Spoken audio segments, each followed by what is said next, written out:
Hey everybody, welcome back to the Sixer Sense podcast. I'm your host Lucas with Chris, and we have exciting news. The Sixers did not disappoint, and they were able to overcome the loss of Joel Embiid and win the play-in, the first play-in. So now they get the 7th seed. It was a good game, right, Chris? Yeah, Lucas. 109-97 final score. Philly pulling away late. They won the second half by a total of 9 points after a very tight first half. Really good performance, all things considered. 31 for Tyrese with 6 assists. He very good player as far as I'm concerned. 19 points, 11 rebounds for VJ Edgecombe, 16 for Paul George, 19 with 5 made threes for Kelly Oubre, and then 13 and 10 in 31 minutes off the bench with 3 steals, 3 blocks, no turnovers, 2 assists, and a made 3 for our guy Andre Drummond, one of his best games in a long time. Let's go with your immediate takeaways from this game, Lucas. First off, he made 2 threes, not just one. Even though he did give us the icing on the cake at the end of the game. First off, we talk about quarters with the Sixers often. There was no quarter that they lost in this game. They won the first quarter by 4 points. They tied the second quarter, 31 each. They won the third quarter by 1 point, and they won the fourth quarter by 7 points. Really big deal. Great game for Tyrese. I mean, not, on the surface, it doesn't look great because, 11 of 25. But look, he led the team. Even when they were playing really physical defense, because give Orlando Magic credit, they are a physically defensive team, that's for sure. Maxey was able to push through it and still be able to put out 31 points.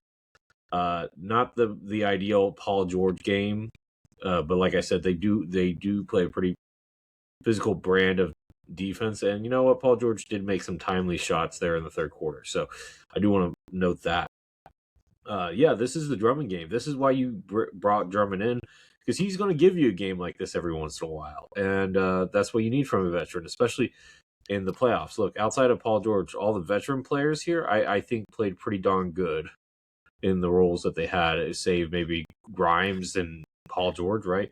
Kelly played great. This was a great Kelly game, underrated Kelly game. He had actually the best plus minus of anybody. VJ, despite being rookie, 19 points, 11 rebounds, pretty darn good. I'm not worried about the turnovers. It's whatever. I'll take it. Don Barlow played good in limited minutes. Even though he was the worst plus minus of -6, I'll take that. I'll take it. So look, this was a good Maxey game. This was a good VJ game. Great Drummond game. Great Kelly game. And that's what you need. You need a group effort when Joel's out. And that's what happened here. Yeah. So that last Drummond 3 with 41 seconds, they did count as a 3. I'm looking through the play-by-play. I don't know if they changed the first one to a 2 or if the box score is just off, but he made 2 long jumpers, at least. The box score says 2 of 3. Okay, so they just updated it. Yeah. Okay. 2 threes, 14 points for Andre Drummond. Yes. They were behind on their shame. On their numbers keeping. Look, Andre was awesome in this game. I think that is the main story. You don't win this game without Andre playing like he did. I think this is probably a good Drummond matchup, a game where you really need his strengths and where his weaknesses are maybe a little bit hidden. I don't know if Boston is going to give him the same sort of circumstances for success, but be that as it may, this was really, really an impressive effort from him, and they're going to need it in some level if they want to have any chance of hanging with Boston.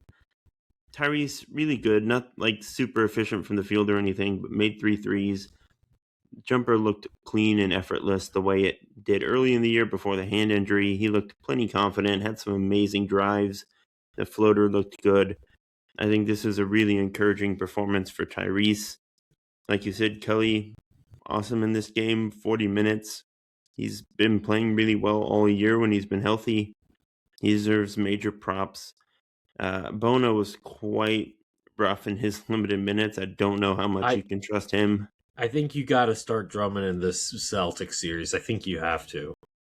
Yeah, I mean, look, even if Bona Cade is, is not a Cade is not a terrible matchup for Drummond in the starting five. You can play Bona against Vooch, which is probably the better matchup.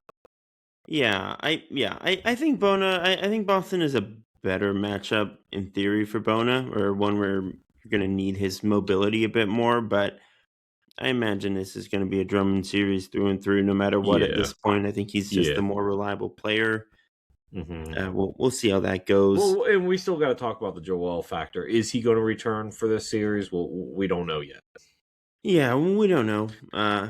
No timeline yet with the after the appendectomy. He was on the bench, which was nice to see in this game, in the locker room pregame. Yeah. So he's around the team at least, which is nice. Moving around Paul looks pretty George, good. Yeah. Sorry, go ahead. yeah. You mentioned Paul George. Scoreless in the first quarter, had 16 the rest of the way. Had a really good second quarter. I thought he settled in pretty nicely. Didn't hit Yeah. all his shots, but I didn't think this was a bad Paul George game by any stretch. Only 11 turnovers in this game for Philly. VJ had some tougher drives where he just got kind of overextended, but for the most part, they controlled the ball well. Didn't make a lot of huge backbreaking mistakes, which we are accustomed to from this team. Yeah. Look, this was an 8-man rotation, which is what you expect in a do or die play-in game, playoff game. We'll probably see this same 8-man group against Boston for the most part. Yeah. I do think the Barlow thing is just going to be tough. He's pretty clearly the guy who just couldn't hang the most. The lack of offense is going to be really hard to in the playoffs, especially against the team as good defensively as Boston. When we say lack of offense, he did have 4 points. And hang on, how many minutes was it? 4 points. But 10 look, minutes. He's not a spacer. I think there's a plus minus is not everything. I think there's a reason he played 10 minutes and was the only negative guy in the box score. Well, the thing is, spacing wise, it's going to be tough, I think. Well, look, I mean, our options at power forward is we said it's a weakness all year long, right? Barlow is the glue guy. He does all the small things. He holds up defensively great in almost every matchup. You definitely he probably is your best, your safest option there. You got Trenton Wofford, who is either super hot or right. super cold. I'm just saying, I don't know if you're going to get more than 10 minutes a night out of him. So we're really going to go with a limited 7-man group, as I think. I mean, you look that might be the case. I do want to see if they're willing to play Justin Edwards a little bit at the 4. I'm willing to see what it looks like. I think against Boston, you probably get away with that more with like Tatum or Hauser at the 4 than you would against other teams. Yeah, I mean, you can get some of those streaky shooting nights from Justin. I know Nick Nurse really likes Edwards a lot, so I wouldn't be shocked if we see him in the next round. Yeah, or even Walker a little bit. I think Walker is the same problems you get with Barlow, but yeah, that's fair. He's a little bit more of a spacer, though. Barely. I think it's maybe a little bit of a different calculus if Joel was healthy. You can maybe get away with it a little easier, but that's just not the reality. You can play Barlow next to Joel, and then Barlow helps cover Joel's some of his deficiencies defensively, and then you can have Kelly come off the bench and be a super sub. Yeah, I just think it's tougher with Bona and Drummond, who both do not space the floor. Despite Drummond hitting a couple threes tonight, he's not someone they're going to guard out there. So, I mean, look, if they're going to he's going to let it fly. I think he feels comfortable in his 3 now. It probably has extended his career by another 2 to 3 years, just having that occasional 3-pointer added to his game. Look, if Drummond can hit 1-3 a game and not attempt more than like 3 or 4 per game during this upcoming series, I think that's a win for the Sixers. Sure, be that as it may, they're not going to defend him out there. So for spacing purposes, it really doesn't matter that much. I mean, look, the Sixers are not a great 3-point shooting team outside of Maxey and Edgecombe, really. And I guess Kelly's having a decent year from 3, and Paul George is doing better. But we're not known as a 3-point shooting team. Let's be clear. In this game, we shot 34% on 35 attempts. So it's not going to be. It's not going to be that, but I think against Boston, and I guess we can just switch over. You're going to need to hit the shots against Boston. Just a couple quick notes on Orlando. Desmond Bain was really awesome in this game. Had Oh 34 yeah, points, hit 4 threes. He deserves a ton of credit. oh The yeah. only reason this game was close was because of Desmond Bain. Hmm. I, I just remain completely unconvinced of Paolo Banchero as a number one option on a so-called contender. 18 points, 4 assists, 6 turnovers in this game. 7 of 22 from the field. 0 5 from 3. He is just way too slow with his decisions. He just dribbles so much, takes so many tough shots. It's like you can see so clearly how he could be a dominant star, like a guy with those tools. If he just was more committed to getting to the rim and playing inside and making quicker decisions, you can see the vision. He has such awesome potential still. I'm not like going to write him off forever, but this was a really, really rough Paolo Banchero game. And that's going to make it tough against Yeah, Charlotte. I think and Charlotte look, might blow Orlando out of the water. I don't think it's a might, but I'm favoring Charlotte in that game. Look, I think the Orlando Magic need a fresh pair of eyes on that team. I think they need a new head coach. This is not to say that Jamal Mosley is a bad head coach, but clearly he has his limitations, especially as an offensive head coach. And to a degree, player development, especially on the offensive end. I think Orlando has a pretty good roster. On paper, they have a really good roster. Actually, I just think they need to have a more offensive oriented coach. Look, I think a lot of us were predicting Orlando as like a top 4 seed coming into the year. Yeah, we both did. Yeah, we had very high expectations for them. I agree. I think Jamal Mosley is gone. There's that rumor that came out, I think yesterday, that one of the quote unquote stars in Orlando might request a trade if Mosley doesn't get fired. I don't think we have to worry about that. I don't think it's kind of a foregone conclusion at this point. yeah. And look, he's going to have a job because apparently Joe Dumars and the Pelicans already want him. He's on their wish list of head coaches. So good luck to them. that'd be. I mean, look, he's a high floor type of coach. He can get you to the play-in, which I think that's pretty. I mean, look, a lot of coaches can't do that. So you know what?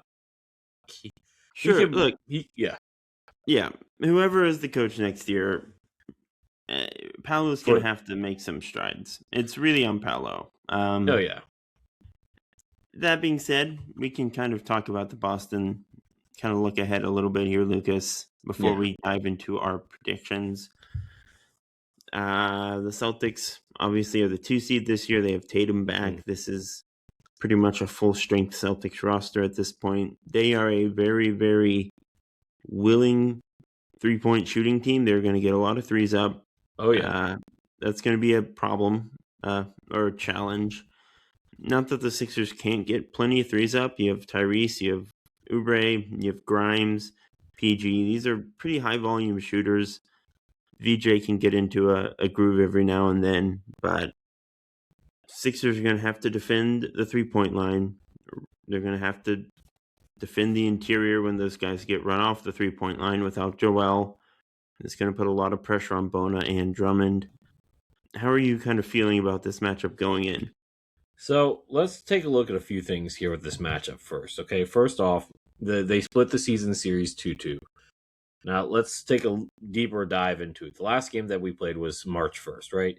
Starting lineup was pretty close to what we're going to have now. Instead of Don Barlow in the starting 5, it's going to be Paul George. We got blown out in that game. It was 98-114. Boston did not have Jason Tatum in that game. They did have Jaylen Brown, Derek White, Nemes Keita, Vooch coming off the bench. So look, they had most of their guys, and we didn't have 2 of our 3 best players. 2 out of our 4. I'm going to put VJ ahead of Paul George at this point, respectfully, of course.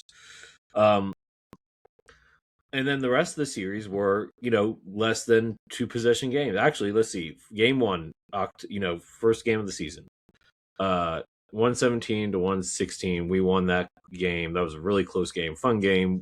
I remember first game of the season doesn't matter anymore, Lucas. So much has happened. And then 1-8, we lost 108-190 on October 31st, and then November 11th, we won 102-100. So like you said, most of these sample sizes were before. Like I said, I do want to note that for in general, like we played them close. It was tied. Now, granted, all those games were without Tatum, and Joel was at the beginning of the season was pretty much a non-factor in those games. So let's keep that in mind too. We don't know what's going to happen with Joel. Let's just assume that he's probably not going to play this series, right? So let's just assume that he's not a factor, right? So really, we have Kelly Oubre and we have Paul George to match up with Jaylen Brown and Jason Tatum. Two pretty plus defenders on the perimeter. They're not gonna stop them, but they're not gonna get like beat horrifically either. I would hope. They have Derek White. They're gonna throw him at Tyrese Maxey. The question is, who's going to be that fifth starter right now for Boston? I'm not 100% sure. Peyton Pritchard has been coming off the bench. Peyton was the one weak spot we could expose on our offensive end. So I don't know who has been their fifth starter. I think it'll be Sam Hauser. Sam Hauser. Okay, so he's an okay defender, but he's not really the type of guy you want to be having against a quick guard like VJ or Tyrese. So that might give us but he's not going to be guarding VJ and Tyrese. No, he's probably going to be guarding Kelly if I had to guess. And then they have Nemes Keita and Andre Drummond. Keita's obviously better, but Drummond's not going to be played off the floor or anything against Keita. Honestly, I think this matchup is going to come down to what version of Tatum do we see? What version of Tyrese and Paul George do we see? And can we survive the Bona versus Vooch minutes? I think those are the key factors. I think it's the Drummond versus Vooch minutes that are more problematic. I think that's the matchup that can really they used to be teammates. So, and I think if you stagger it to Keita versus Drummond, and then I think Drummond should start. I think Drummond needs to start this series. I think you want Drummond against Keita though, in Bono. That's what I'm saying. Keita's starting, so you want to have Drummond versus Keita, and then Bono versus Vooch, because Bono can keep up with Vooch. Now Vooch might punish him a little bit in the post, but they're not really posting him up, so I'm not worried about that. As long as Bono can keep him off the glass, that's going to be the tricky part. But yeah, we'll see what happens. I think, but this is going to be a close series. You don't think so? Well, it? Well, I don't know, man. I think they're going to be close games. I don't know if it's going to be a close series, but I think the games can be relatively close. We'll see. I don't think the Tatum thing is a pretty substantial addition that they're making compared to the regular season matchups. Okay, fair enough. Yeah, I mean, look, Boston was third this year in three-pointers made and third in rebounding. Sixers were 22nd in three-pointers made and 17th in rebounding. I think those are the areas that I think we're going to be rightfully concerned with. Maxey is going to face Derek White. He's going to face a guy who can give him some trouble. Tatum and Brown. This might be the VJ series. You might need VJ to show off what he can be. I mean, I know that's a lot to ask of a rookie, but rookies have done more. Maybe, but do we really trust VJ to carry us to a victory? I'm not saying you need him to win four games for you, but he can win one or two games for you, and then Tyrese can win you one or two games, and Paul George can get you one game. I think maybe. I just think Boston is so much more explosive and creative in how they use their guys. They're the healthier team right now. I think best case, you can keep it close enough through 4 or 5 games and get Joel back for a couple at the end. But I mean, Boston has been so good this year. The coaching mismatch here is so vast. Yeah, that's a valid point. Yeah, I just see really no world in which the Sixers win this series. There's a very small percent chance we win the series. Not to be Debbie Downers, of course we are. I don't think this is a 6 or 7 game series either, though. I think this could be a 5 or 6 game series. I think this could go max 6 games, maybe 5, probably 5. Look, I don't think we get swept. No, they're not. They're not. They do have their weaknesses.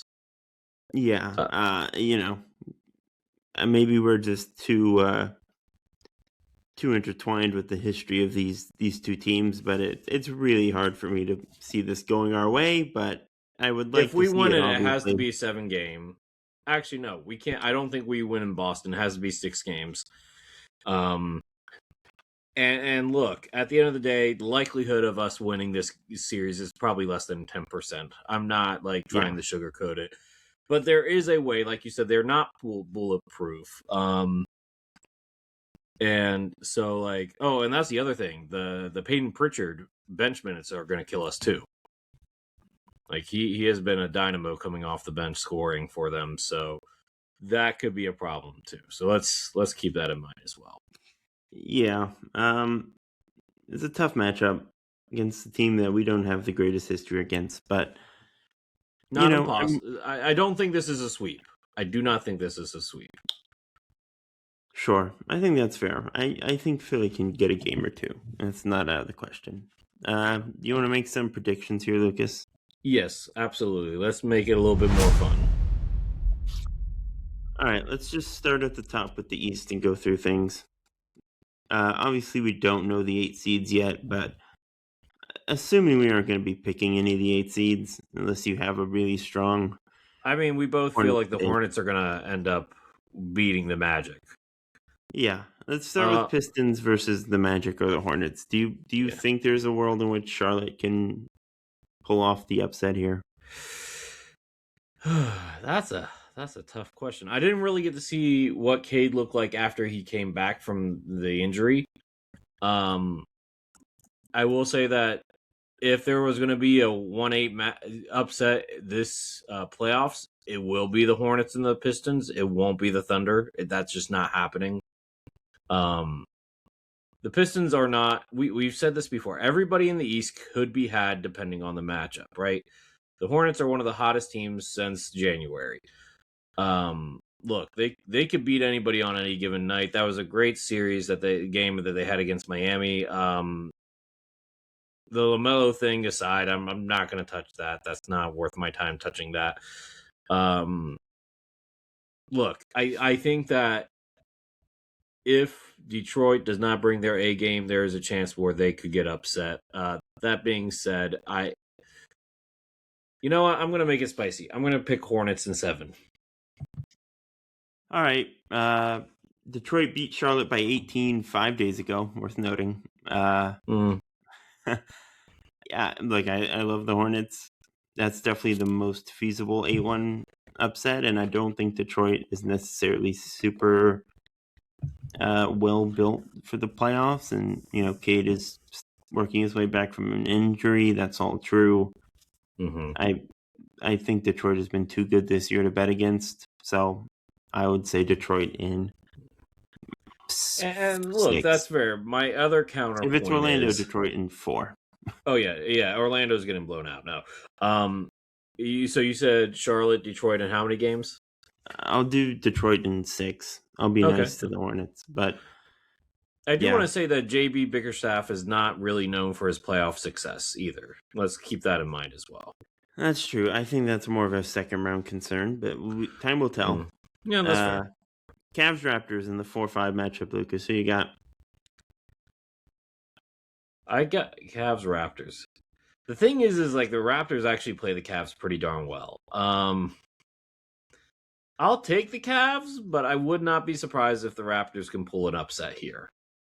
Or this is a super long series. I'll say Cavs in 6. Okay, I'm going Cavs in 5. I don't think Toronto's going to hang with Donovan, but you never know. Scotty Barnes. I'm just saying.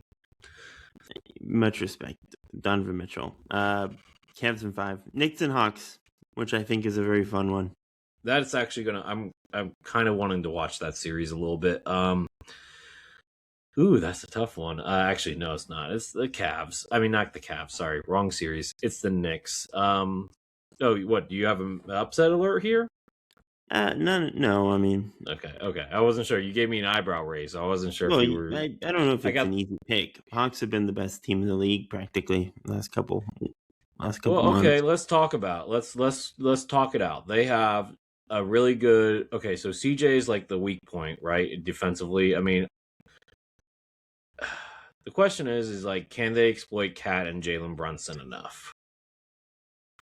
You probably can. That's the thing. You probably can. Quinn Snyder's he's a better head coach than Mike Brown. No offense to Mike Brown. So the Hawks have the coaching advantage. While I would say that the Knicks have the star advantage, I would say the Hawks have the depth advantage there. Oof. And the Hawks are bigger. Like, I think that plays a factor too. Yeah, they are. Not at center, Knicks have but Cat like and OG and Mitch coming off the bench. okay. Center wise, yes, I'm talking about perimeter height, like guard height. Sure.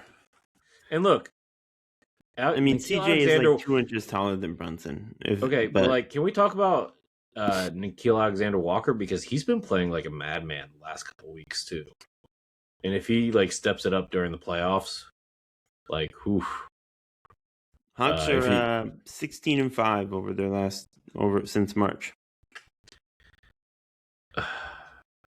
Is it the Knicks, or are we predicting? You know what? We're a Sixers podcast. We don't like the Knicks. I'm gonna predict Hawks in 7.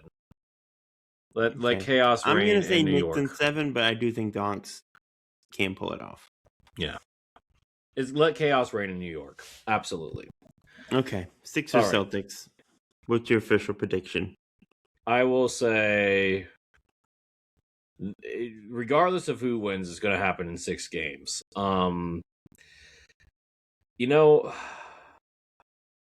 See, the Debbie Downer Sixer fan of me wants to say the Celtics. I'll say somebody has to be positive on the podcast. Sixers in 6, sure. Why not? Okay. Upset alert. It's on brand, right? Upset. Yeah. Celtics in 5. Okay, that's fine. I'm sorry. I wish I was with you, pal. I get it. Look, I get it. It's okay. I'm not mad about it. Look, I sincerely hope you were right. It would make me so happy. I'm trying to be the positive person in between the two of us here. So anyway, I respect it. All right, Lucas. In the West, we got the Thunder versus Phoenix, LA, or Golden State. We are recording during the LA Golden State game right now. We both predicted the Clippers, but it'll be Phoenix versus the winner of this game for the 8th seed. Okay. I assume we're all picking the Thunder in 4 or 5 here. Yeah, let's just say Thunder. Let's be nice to the people that they're playing against and say Thunder in 5. Okay, I might go Thunder in 4. You're mean. If LA wins, I'll give Kawhi a game. But if it's Phoenix or Golden State, I'm saying Thunder in 4. You're not going to give Steph Curry a game? No. Steph Curry, Kristaps Porzingis? Just Love saying. you, Steph. No. Okay. Lakers Rockets in the 4-5 matchup, Lucas. Oof. Luka. No Luka. No. Look, if the Lakers were fully healthy, the Lakers win this series in 5 or 6. Without Reeves or Luka, I say Rockets in 6. All due respect to LeBron James, he cannot carry a team for a whole series in the first round by himself anymore. Yeah, I might go Rockets in 5 even, I think. I'm being respectful to the OG here, okay? That's very fair. LeBron is LeBron, so it wouldn't shock me. Maybe the most fun series of any series is Nuggets Wolves in the 3-6 matchup, Lucas. That's like a conference finals game, and we're getting it in the first round? Is Ant back healthy? Is Jalen McDaniels back healthy? It's Jalen, right? Yeah, it's Jalen. Yeah. Yeah, Jalen for a hot second. Yeah. He's gonna be playing. Okay.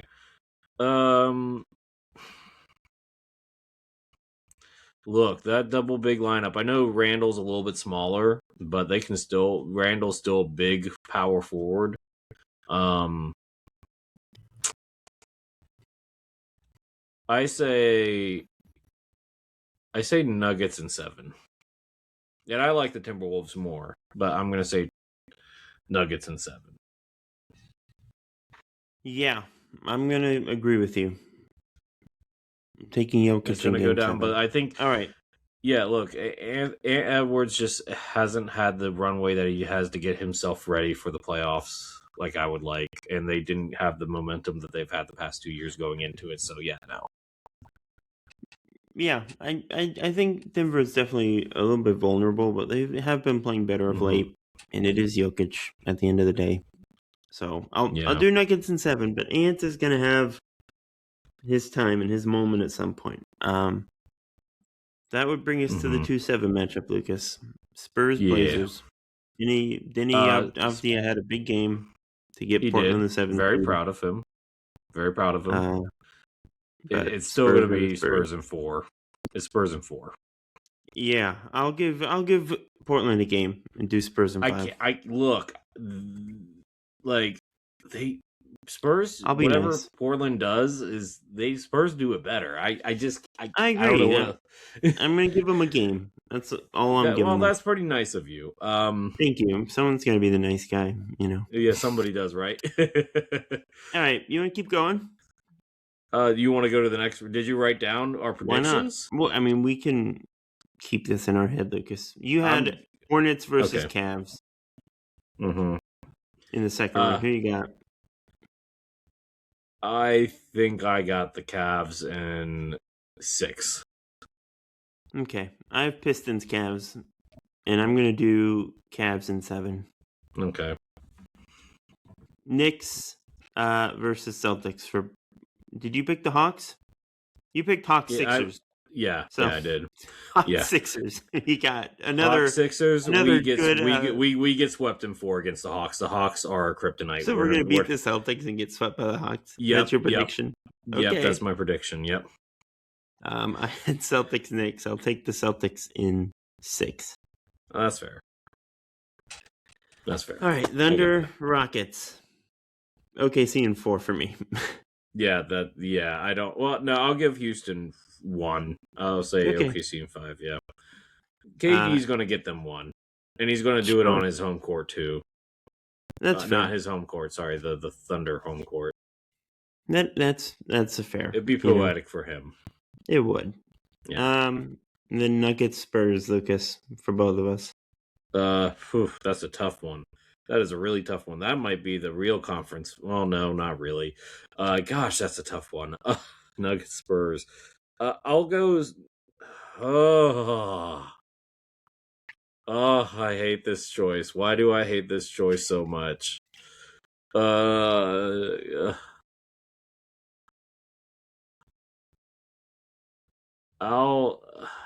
I think we talked about this. This could be the series that makes Wemby, or it could be the series. If we look at the star power on both sides, I think the Spurs have more offensive options than the Nuggets do for a breakout game. In terms of who could have a 20-point game at any given time, and so I'm gonna go Spurs in 7. Okay, I'm gonna go Nuggets in 7. That's fair. Look, it's honestly a toss of the coin. I don't care. It's a good matchup, fun matchup. Yeah. All right, Lucas, you have Cavs versus Celtics. We both do in the finals. No, I don't. Finals. I have Hawks versus Cavs. Sorry, yeah, that's right. Hawks versus Cavs. Oh gosh, I don't like either one of those teams. This is you made your bed here, Lucas. Oh no, not this. Jesus. Okay. I will go. You know what? Hawks has been the best team in the playoffs. I think James Harden chokes again. Same thing with Donovan Mitchell. Well, no, Donovan didn't choke, but I think the rest of the Cavs choke. I'm going to go Hawks. Into the NBA Finals, yes. In how many games? In 7, James Harden chokes game 7. Okay. I have Celtics, Cavs. I'm going to say Celtics in 6. Okay. All right, fair. Thunder Spurs for you, Lucas. Oh gosh, the Spurs have had the Thunder's number for the majority of the season. I'm going to go Spurs, and I'll say 7. Okay. I have Thunder Nuggets. I'm gonna say Thunder in 6. Okay. All right. So I have Spurs Hawks for you, Lucas. Spurs. It's the Spurs. It's the Spurs. This is the year of Wemby. Yeah, that's just what And the it's going to Spurs be in need. 4 Another games. It's going to be in 4 games. The Hawks are overmatched. poor Spurs fans have been waiting so long. All right. I have Thunder 12 years. Celtics. I'm gonna take the Thunder in 6. Okay, yeah, that's I don't hate that. All right. So you have the Spurs beating the Hawks in the finals. Why not? Chaos reigns. I have the Thunder beating the Celtics, which is probably what every betting model suggests. So I'm being a bit Sometimes more going vanilla. off the beaten path is the best path, Chris. Hey, we both have the Cavs in the East finals, which is surprising. something. Yeah. Yeah, I mean, look, I was not anticipating having them in the East finals. I'm just being silly and it'll be the Pistons, but I mean, look, the Pistons probably won't lose to the Hornets, but at the same time, I just like how feisty the Hornets are. Okay, like they kind of remind me of like the We Believe team. If you want like what I want to happen, it's either if it's not the Sixers, I'm gonna be pulling for the Hornets. I just don't know if it'll go their way. Yeah. Look, I like Cleveland. I have a soft spot for James Harden, and I believe in Donovan Mitchell. I want it to happen for him. So we'll give him the East Finals finally. Maybe. Yeah, look, I don't want Boston in the finals, but we got to We'll follow see. our head, I guess. Yep. All right. Well, I don't have anything else. They find LaMelo Ball for the tripping of Bam Adebayo. I don't know if it was even really that intentional, but I guess whatever they found made it seem like it was intentional. There's another clip going around Twitter of LaMelo tripping Bam earlier in the year. So that limits the. I agree. Watching it, I was like, he's going to the ground. It's kind of hard to control all your limbs in that. Now, situation. I will say this: we can't say too much because Joel did try to like rip Mitchell Robinson's ankle off like a couple years ago. So look, I don't think LaMelo was a dirty player. I don't think he's trying to hurt anyone there.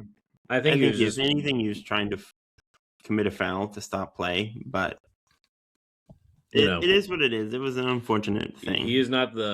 He does not seem like the brightest tool in the shed. So something like it kind of reminds me of J.R. Smith a little bit in terms of decision making. Does that make sense? Sure. Yeah. Like I'm glad they didn't suspend him or anything. That would have been unfortunate. I don't think it warranted anything of that. No. I think a fine and a technical or whatever. And look, that was a hefty fine too. So I think that's. I mean, I'm sure he can cover it. I'm sure he can too. I'm just saying, like he'll be fine. Yeah. All right, Lucas. Well, that's all I got. I mean, I got the Clippers, Warriors game playing right now. 3-point game in the first half. 1 point game. Well, now it's a 3-point. Now it's a 1 point game. Okay, well, yeah. All right. Oh wait, and Kawhi Leonard's just with the mustache. What is he trying to do? It's weird. I don't know. I don't like that mustache. I'm pro mustache. You're pro mustache. Oh yeah.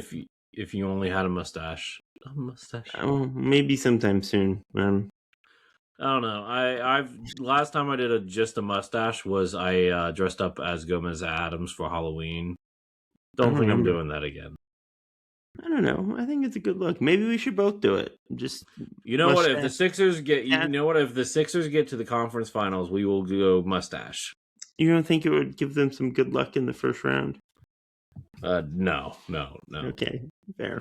No. Though you apparently don't think they need the luck. They're gonna steal the luck of the Irish from the Celtics. I can't believe you're predicting a win over Boston just to get swept by the Hawks. Look, That's awesome. Good stuff. I mean, look. First off, the Hawks have had our number basically all season long. Boston has Joel might be not. back for that series. He might be, but I don't think that matters at that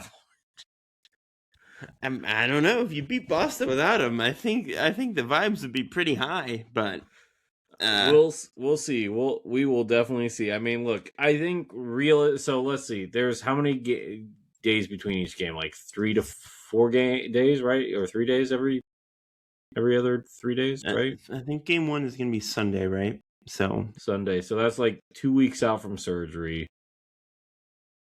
He could be back by game 4, probably. He will be back by the second round, probably, if they get there. If they get there. He will be back in the Boston series. But the question is, how well will he be moving? Or like, here's the thing: I feel like Joel was not going 100% at all during the season. I don't. Well, there's that. No, this isn't like a knee injury either. Like, yeah, I know he's going to have to take some days off, and that he'll need to get back up to speed. But this was a freak internal thing, so it's not like he hurt his knee. Yeah, but like people had like go inside and cut things out or whatever, and I'm sure that it's a small incision based on the tweet that I read. Okay, I was about to say, are you a doctor? Like, how do you know all this? It's a minor procedure. No, I think you're supposed to be out like 3 weeks minimum, probably, as a basketball player. I think the average time missed in NBA history was like 18 days. And he got this done. What was in the 20s somewhere? What was this, like last Friday? Thursday, Friday. It up. Hold on. Let's do some armchair doctoring here real quick. So Philly played Houston on the 9th. So it's been 6 days. So he's got 12 days. So I think the second round is very much in play at the least. If they get there, which second round definitely is. First round might be, because we're not gonna. The first game 1 is Sunday, so that gives us Thursday, Friday, Saturday, so another 4 days. So that's 10 days. So it's really just a week, really. Yeah, like if it's like 2-2 as long as we don't get game 5, yeah, I think like that could be a factor, but yeah. We'll see what happens. I hope he could surprise us and come out in like game 2. Maybe he's back on Sunday. Who knows? You never count anything out. All I know is, did you see the Skip Bayless thing? No. What did Skip say? What did he do this time? I mean, again, Skip, maybe like one of the worst people in sports media, said, quote, that's what I was told, that it's appendicitis, but it's fine and went well these days. And they can go quickly and pretty simply, and he could play if he chose to. He basically said Joel could have played tonight, but he chose not to, which is like so transparently BS. Like anyone who knows Joel and has followed Joel through his career knows that is just not at all true. It's just the most transparent. I wonder if he got fed that garbage from somebody. Who knows? What? Yeah. I don't trust Skip and his sources. That's fair. So we don't like you, Skip Bayless, is what I'm going to say. And I don't. Yeah, well, no, I don't either. No, you look like a wrinkly. You look like a raisin that's been left out in the sun too long. Yeah, bad dude. Yeah. All right. I guess that's where we'll wrap up, Lucas. As always, thank you everyone for tuning in to another episode of the Sixer Sense podcast. Like, subscribe, follow along if you can. We are on Spotify and Apple Podcasts, as well as YouTube. You can follow us on Twitter at Sixer Sense and on TikTok at The Sixer Sense. You can follow me on Twitter at Kline NBA. You can follow Lucas at CoachJ_20. And until next time, go Sixers. We'll have some playoff basketball probably to talk about. I assume we might be aiming for a Sunday night. Do you want to just start recording after every game? Yeah, that might be the way to go. We'll have all of you guys, our wonderful listeners, covered during this series and during the Hawks series, potentially. Potentially, yes. Doesn't sound like that'll go very well, but I mean, look at the regular season, man. I'm just saying, but anyway. Well, yeah, that famously matters a lot in the playoffs. Fair enough. All right, that being said, he's out. Deuces. We'll talk soon. Bye. Yeah, bye.